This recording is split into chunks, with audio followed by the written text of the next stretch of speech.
حضرت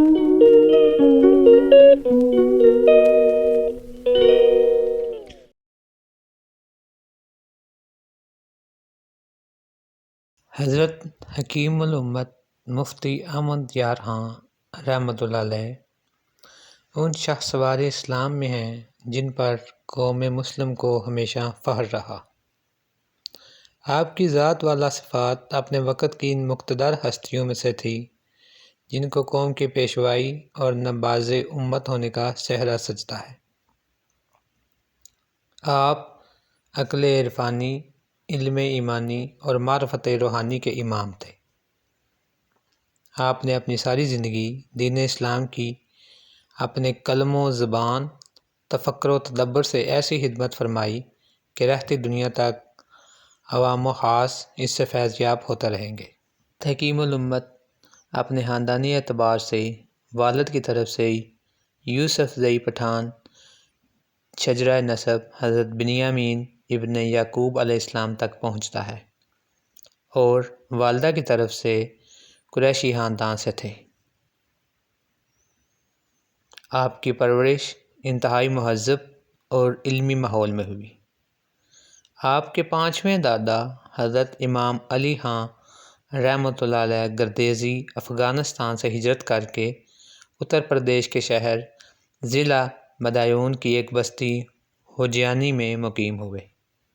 آپ کے دادا محترم مولانا منور خان رحمۃ اللہ علیہ اپنے علاقے کے معززین میں شمار ہوتے تھے۔ حضرت حکیم الامت کے والد محترم مولانا محمد یار خان رحمۃ اللہ علیہ اپنے وقت کے چند عالم دین، عابد و زاہد بزرگوں میں شمار ہوتے تھے۔ آپ نے اس دور میں اپنے اہتمام سے اپنے علاقہ میں ایک شاندار مسجد تعمیر فرمائی اور پھر تاعمر اس کی امامت و خطابت فی سبیل اللہ بلا معاوضہ فرمائی۔ وہاں کے لوگوں کی غربت کا یہ حال تھا کہ مسجد کے پانی کا انتظام بھی نہ کیا جا سکتا تھا۔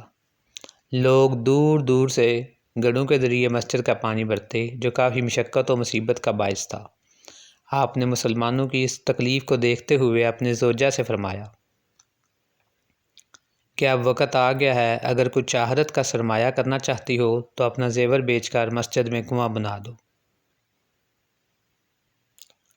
اس اللہ کی نیک بندی نے 1 منٹ کی دیر نہ لگائی اور اپنا سارا زیور اپنے معزز خاوند کو دے دیا۔ اس زیور کی قیمت میں رب تعالیٰ نے اتنی برکت عطا فرمائی کہ کنویں کے علاوہ پوری وضو گاہ بھی تعمیر ہو گئی۔ آپ کو مسجد سے والہانہ عشق تھا۔ حضرت حکیم الامت مفتی احمد خان یار اپنے والدین کے 5 بہنوں کے ساتھ اکلوتے بیٹے تھے۔ آپ کے والد محترم نے چوتھی بیٹی کی پیدائش پر اللہ پاک کی بارگاہ میں یہ دعا مانگی اور یہ منت مانی کہ اگر اللہ پاک نے اولاد نرینہ سے نوازا تو وہ اس بیٹے کو دین اسلام کے لیے وقف کر دیں گے۔ آپ کی یہ منت اللہ پاک کی بارگاہ میں قبول ہوئی اور اللہ پاک نے آپ کو اولاد نرینہ سے نوازا۔ آپ نے اپنی منت کے مطابق اس بیٹے کو دین اسلام کے لیے وقف کر دیا اور ان سے کبھی بھی دنیا کا کوئی کام نہ لیا۔ حضرت حکیم الامت مفتی احمد یار خان رحمۃ اللہ علیہ کی ولادت جمادی الاول کی 4 تاریخ بروز جمعرات 1314 سنہ ہجری بمطابق 1 مارچ 1894 سنہ عیسوی بوقت فجر ہوئی۔ حضرت حکیم الامت مفتی احمد یار خان رحمۃ اللہ علیہ نے 40 علوم حاصل کیے، جن میں سے 30 درس نظامی کے علوم اساتذہ سے اور 10 علوم خود کتب بینی سے حاصل کیے۔ شاعری میں آپ کا تخلص سالک اور بدایونی تھا۔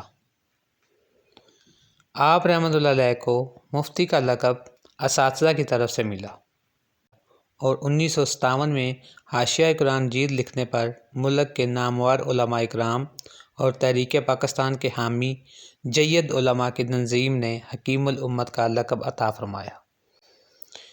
جن علماء اکرام نے آپ کو حکیم الامت کا لقب عطا فرمایا ان میں پیر سید معصوم شاہ صاحب نشائی، سید ابو کمال برق نشاہی، شیخ القرآن ابو الحقائق علامہ پیر عبدالغفور ہزاروی، شیخ الحدیث حضرت قبلہ مولانا سردار احمد صاحب،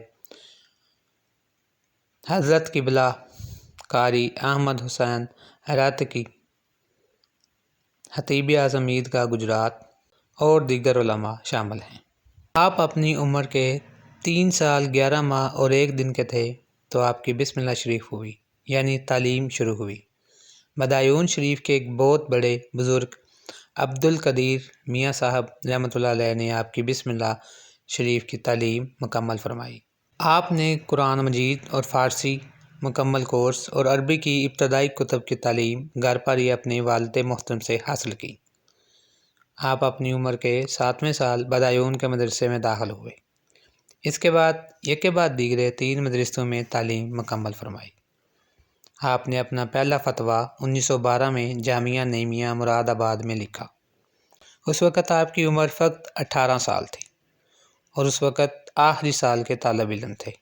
یہ فتویٰ 12 ربیع الاول کو اپنے استاد اور پیر و مرشد حضرت صدر الافاضل کی خدمت میں پیش کیا، جو بہت پسند فرمایا گیا اور اسی دن جامعہ کا مفتی دارالعلوم بنایا گیا۔ آپ وقت کے بہت پابند اور قدردان تھے۔ ہر کام اس طرح وقت اور پابندی سے کرتے کہ لوگ آپ کے چلنے پھرنے سے گھڑیاں ملاتے۔ آپ کی روزمرہ زندگی تہجد کی نماز سے شروع ہوتی۔ 5 وقت مسجد میں نماز باجماعت ادا فرماتے۔ نماز باجماعت کے عاشق تھے۔ سفر حضر میں اپنے ساتھ تلامذہ میں سے کم 2 آدمی جماعت کے لیے ساتھ رکھتے۔ آپ رحمۃ اللہ علیہ نے اپنی زندگی میں 7 مرتبہ حج بیت اللہ ادا فرمایا۔ تلاوت قرآن مجید اور مطالعہ احادیث کے علاوہ آپ کشف المحجوب اور ذکر خیر اور دلائل الخیرات شریف کا ورد فرماتے۔ آپ دراز قد، بھرا ہوا جسم پر بال نہ تھے۔ آپ کا قد 5 فٹ 9 انچ تھا۔ آپ کے چہرے کا رنگ سفیدی مائل سرخ تھا۔ آپ مخصوص لباس شلوار قمیض اور کبھی کبھی اچکن شیروانی پہنتے۔ آپ کی اولاد میں 5 بیٹیاں اور 2 بیٹے شامل ہیں۔ آپ کی تصانیف کی تعداد تقریباً 500 ہے، جن میں سے کچھ تقسیم ہند کے وقت ہندوستان میں ضائع ہو گئی۔ کچھ ابھی بھی غیر مطبوع ہیں۔ مطبوعات میں تفسیر نعیمی، جاء الحق، علم القرآن، شان حبیب الرحمن مشہور زمانہ ہیں۔ آپ کی وفات 3 رمضان المبارک بروز اتوار بعد از نماز ظہر 1391 ہجری بمطابق 24 اکتوبر 1971 عیسوی کو ہوئی۔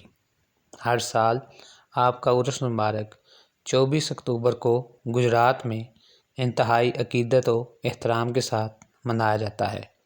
اللہ پاک آپ پر اپنی رحمتوں کا نزول فرمائے اور ہم سب کو آپ کی تعلیمات سے سبق حاصل کرنے کی توفیق عطا فرمائے۔